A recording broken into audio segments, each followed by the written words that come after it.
Assalamualaikum warahmatullahi wabarakatuh.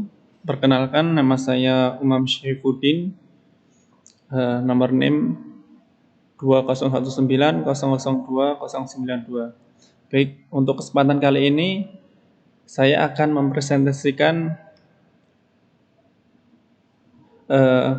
manajemen penelitian dan pendidikan bab 12, yaitu model aplikasi pelatihan berbasis project based learning. Baik, di sini dalam model aplikasi ini nanti ada beberapa permasalahan yang saya rangkum menjadi 3. Yang pertama adalah praktik bisnis. Ini adalah aktivitas pelaksanaan magang di perusahaan yang telah berjalan lancar dan sukses.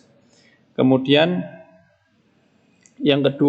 permasalahan kedua adalah bagaimana menentukan bentuk kelompok usaha mandiri sesuai dengan minat remaja putus sekolah. Dan kemudian permasalahan yang ketiga adalah hambatan dalam pelaksanaan bisnis dan efektivitas model project based learning. Baik,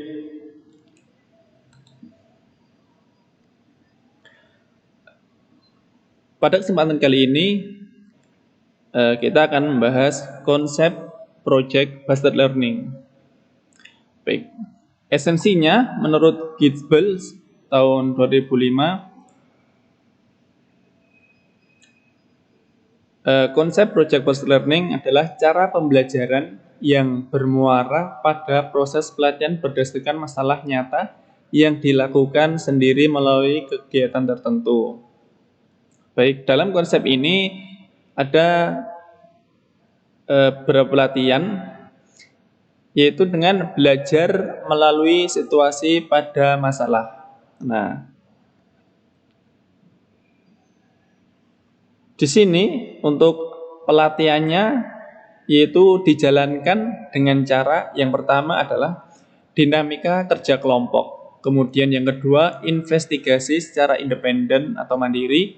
Kemudian yang ketiga, mencapai tingkat pemahaman yang tinggi. Dan yang keempat, mengembangkan keterampilan individual dan sosial.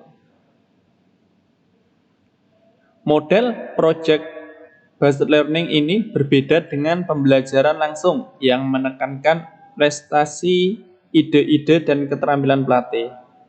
Adapun peran pelatih pada model kali ini adalah menyajikan masalah, mengajukan pertanyaan, dan memfasilitasi penyelidikan dan dialog. Baik, untuk metode pada pembelajaran based learning kali ini akan ada beberapa, tapi kami di sini memfokuskan pada 5 hal, yaitu pemecahan masalah nyata, kemudian kerja kelompok, umpan balik, diskusi, dan laporan akhir. Dalam praktiknya, peserta pelatihan didorong untuk lebih aktif terlibat dalam materi pelajaran dan mengembangkan keterampilan berpikir kritis sehingga peserta berlatih melakukan penyelidikan dan inquiry.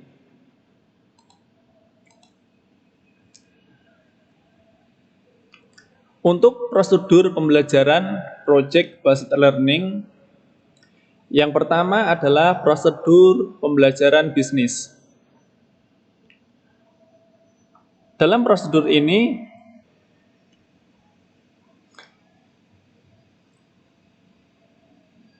mencakup sebagai berikut, yaitu yang pertama, pengambilan keputusan yang tepat, bekerja secara teamwork atau kelompok, kemudian fleksibel dan toleran kepada yang lain, melatih rasa percaya diri dalam pengambilan keputusan. Kemudian hal-hal yang perlu disiapkan oleh pelatih dalam prosedur kali ini yaitu yang pertama, menentukan materi, menyusun daftar keinginan peserta, kemudian merancang penyajian masalah, keempat, menentukan jadwal dan waktu pelatihan, kemudian yang kelima, merancang format penilaian dan hasil belajar. Nah, pada prosedur kali ini peran pelatih dan kader itu apa sih? Nah, di sini kami mencakupkan 2 poin. Yang pertama, peran pelatih dan kader atau instruktur sebagai pengendali proses pelatihan. Kemudian, peran yang kedua adalah pengamat perilaku kelompok dalam proses pelatihan. Jadi nanti dalam pelatihannya biar berjalan dengan lancar dan baik. Kemudian pada konsep kali ini kita menggunakan metode untuk melibatkan peserta. Nah,